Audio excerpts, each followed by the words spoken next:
distribuição da renda espacial no Brasil. Esse é o tema de hoje do seu Agenda Econômica. Quem está conosco é o professor Júlio Miragaia. Ele é conselheiro do Conselho Federal de Economia, o COFECOM. Participa dessa entrevista o jornalista Davi Emerick. Professor, as disparidades de renda, elas chegam a assombrar o Brasil, né? Porque é realmente uma coisa muito grande. Se pegarmos a renda per capita, vemos que a maior renda per capita, que é a do Distrito Federal, é 8,5 vezes a menor renda per capita, que é a do Piauí. Eu lhe pergunto, isso é comum e se existem, é comum aos países emergentes, de modo geral, ter uma disparidade tão grande de renda? E o que se pode dizer, por que o Distrito Federal tem uma renda per capita tão elevada? No caso do Distrito Federal, a explicação para isso é essencialmente os salários pagos aos servidores públicos, né? Por que isso? Porque aqui está concentrada a chamada nata do serviço público, né? Você tem aqui, tanto no Poder Executivo quanto no Legislativo e Judiciário, os principais cargos, enquanto nos estados estão aquilo que a gente chama do atendimento de ponta, né? Uhum. Então, a média salarial dos trabalhadores no setor público aqui no Distrito Federal, ela é 4 vezes superior à média salarial do pessoal no setor privado, aqui no DF. São Paulo, por exemplo, a média do setor privado ela é superior ao pessoal no setor público, né? Isso acontece em São Paulo, isso acontece em outros estados. Por quê? Porque lá a atividade econômica privada, você tem uma indústria diversificada, tem um setor de serviços, né, mais complexo, então essas atividades remuneram melhor do que aqui no DF, né, em relação ao setor privado.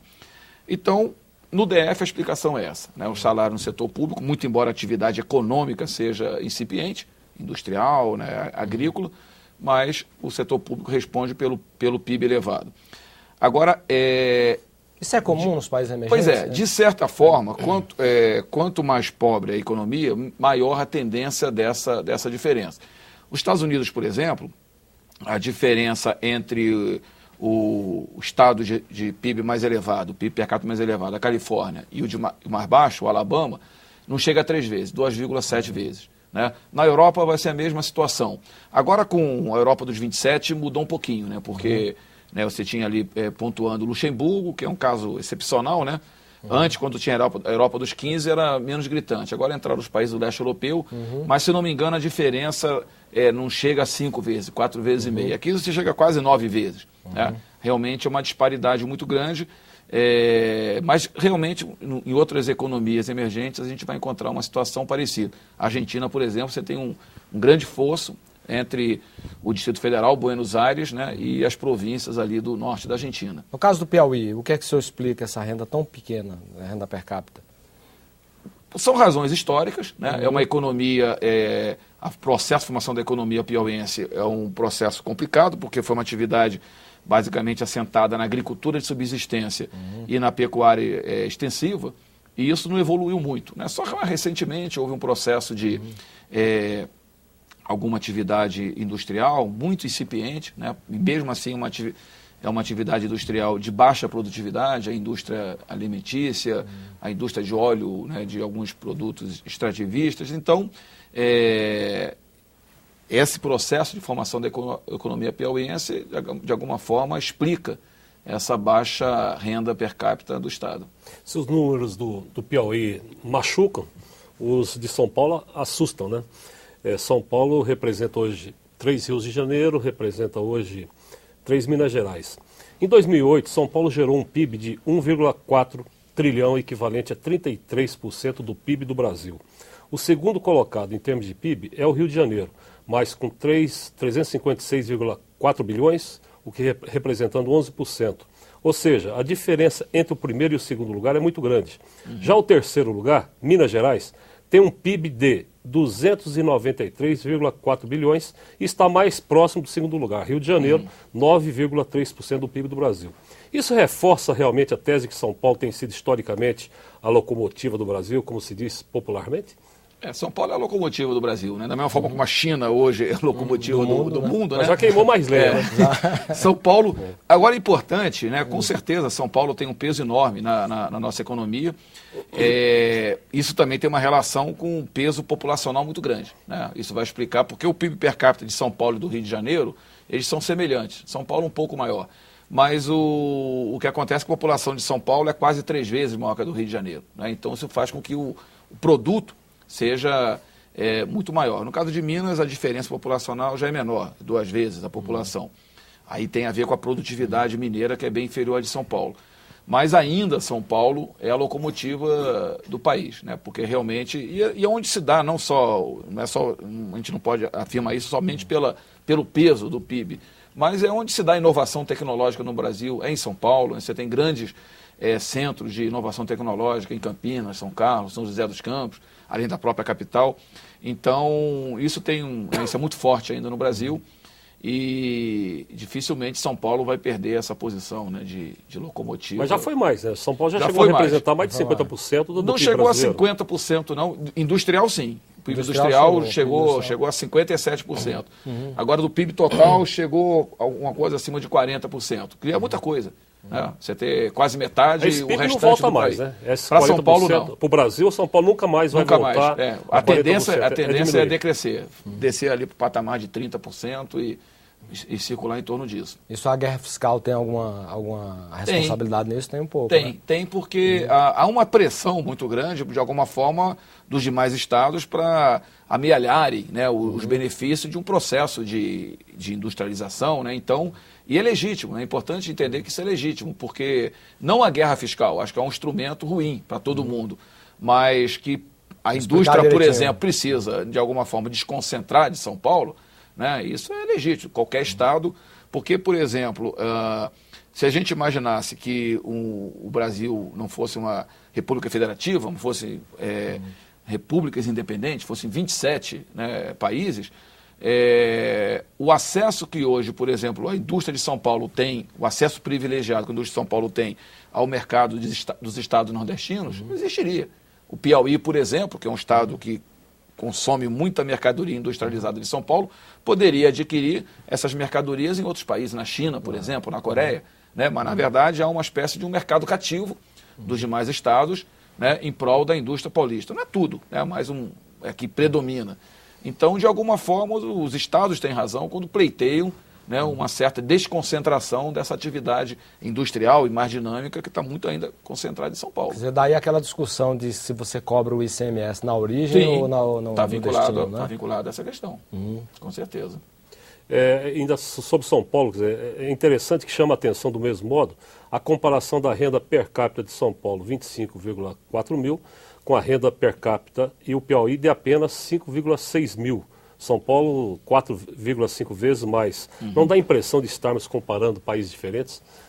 Sim, com certeza. Se fizéssemos uma associação, São Paulo hoje tem um PIB mais semelhante a um país europeu, digamos assim, não de ponta, né, mas um Portugal da vida, né, um padrão de vida, enquanto o Piauí talvez esteja aí num padrão mais africano.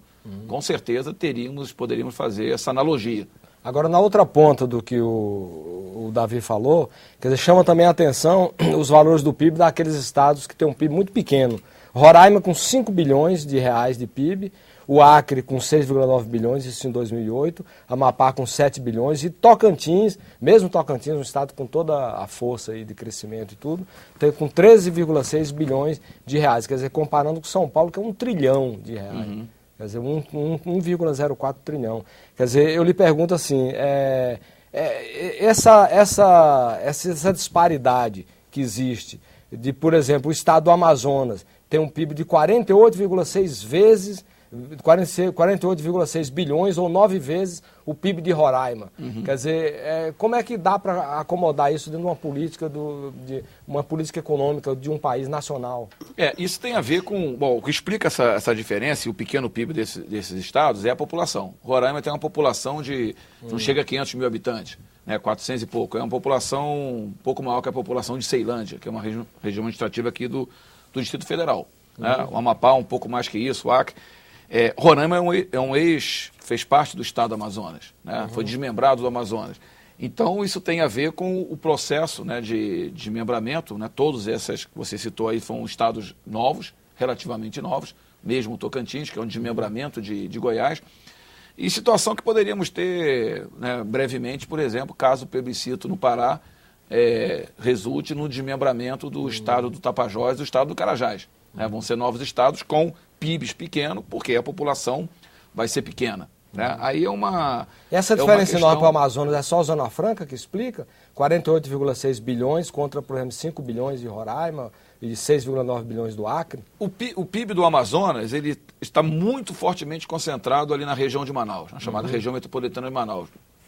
Mais ou menos 90... Se a gente tirasse Manaus, o PIB do Amazonas seria da ordem de 6 bilhões de reais. Quase 90% está na região metropolitana de Manaus. Então, o restante do Amazonas seria um PIB ali semelhante ao de Roraima ou do Acre. Professor, fazendo uma pergunta um pouco por um atalho, a gente discutiu aqui as razões históricas dessas diferenças brasileiras e tal.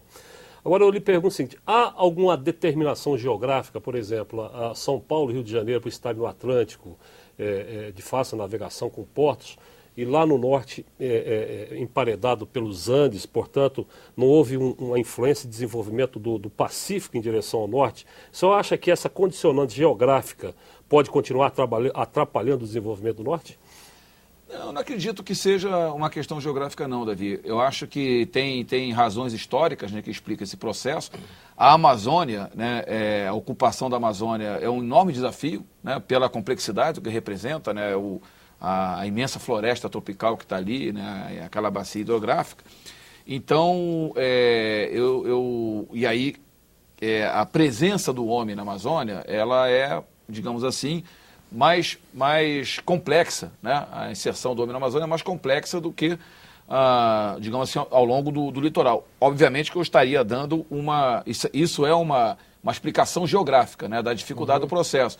Mas eu diria que é mais em função do processo de ocupação do território. Né? A gente tem alguns exemplos. Mas o norte tem que se abrir para o Pacífico, aquela região ali, para se ter um equilíbrio de desenvolvimento, ou o senhor acha que acoplado ao Atlântico, a São Paulo, ele também pode crescer normalmente? Não, tá havendo essa conexão, né? Hoje, acho que o próximo ano vamos ter a conclusão da chamada rodovia transoceânica, né, que vai ligar ali o Acre aos portos peruanos e do norte do Chile.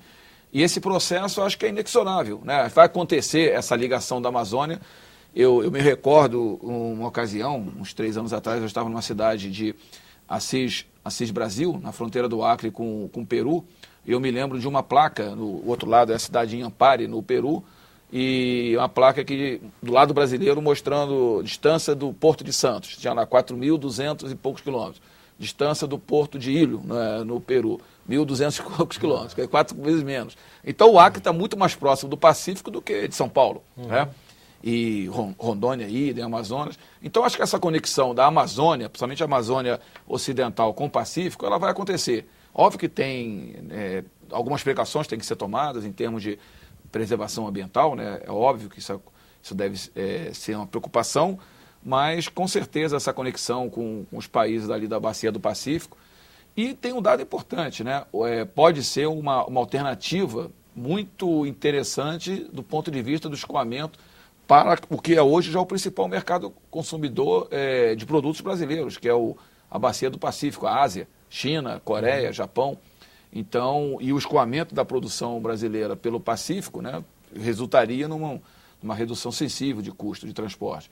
Então, acho que é uma tendência, né, que a gente, nos próximos anos, vai começar a se acostumar mais com essa relação. Professor, esse estudo do Conselho Federal de Economia aborda também a questão do Índice de Desenvolvimento Humano, IDH.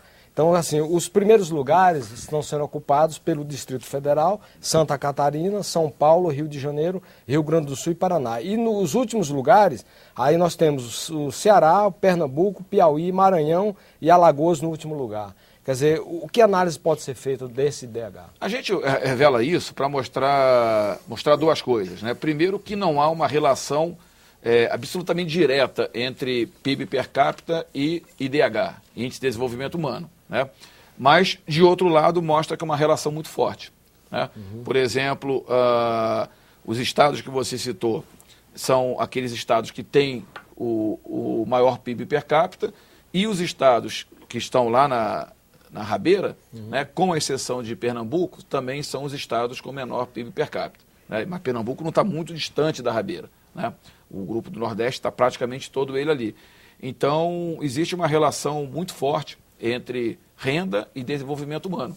E isso é natural. Às vezes as pessoas questionam isso, né? Mas numa economia como a atual, como a economia contemporânea, né? Se a pessoa não dispõe de renda, né, a tendência dela ter uma qualidade de vida boa é muito pequena. Professor, vetores. O que se pode dizer sobre os vetores do crescimento da renda per capita identificados em todo o país a partir do Norte Paulista, Triângulo Mineiro, Sul Goiano e Distrito Federal, na direção sul e em direção ao Vale do Paraíba, Paulista e Fluminense? O que a gente identifica, né, o mapa ele ilustra bem isso, é que a partir de São Paulo, que é o grande centro, né, da economia nacional, a chamada locomotiva, existem 3 vetores de desconcentração da atividade econômica, particularmente a atividade industrial. Um mais tradicional, em direção ao Vale do Paraíba, né, chegando ao Rio de Janeiro e avançando um pouco já em direção ao Espírito Santo. Cita umas duas, 3 cidades nessa região. No Vale do Paraíba temos a região de São José dos Campos, uma região riquíssima, né? A região de Taubaté, Volta Redonda e Barra Mansa, região de Resende, né? Todo aquele vale entre São Paulo e Rio de Janeiro está pontilhado de cidades com um grau de desenvolvimento bastante elevado.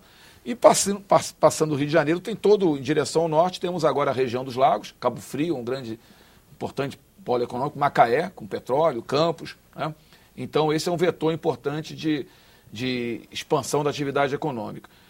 Em relação ao sul, também tradicional, né, de São Paulo atingindo Curitiba, região metropolitana de Curitiba, o Nordeste Santa Catarina, importantes centros industriais, Joinville, Blumenau, Itajaí, Jaraguá do Sul, né, e também em direção, chegando até Porto Alegre. Sul então, Goiano e Distrito Federal, Sul Goiano, quais pois seriam as cidades? Esse é o novo vetor, né, porque ele avança em relação ali ao norte de São Paulo, né? Quais seriam as cidades do sul goiano ali, que seria o que mais ou menos? Seria Itumbiara, Catalão, né? Passando pelo Triângulo Mineiro, Uberaba, Uberlândia, chegando a essa região de Itumbiara, Catalão, Rio Verde. É agronegócio? Agronegócio e indústria começa a chegar também. Né?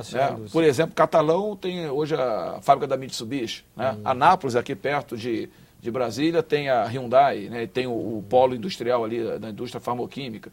Então, essas atividades industriais mais dinâmicas, inclusive, estão já tomando a direção aqui da região centro-oeste. As áreas mais estagnadas do Brasil. No próximo bloco, aguarde.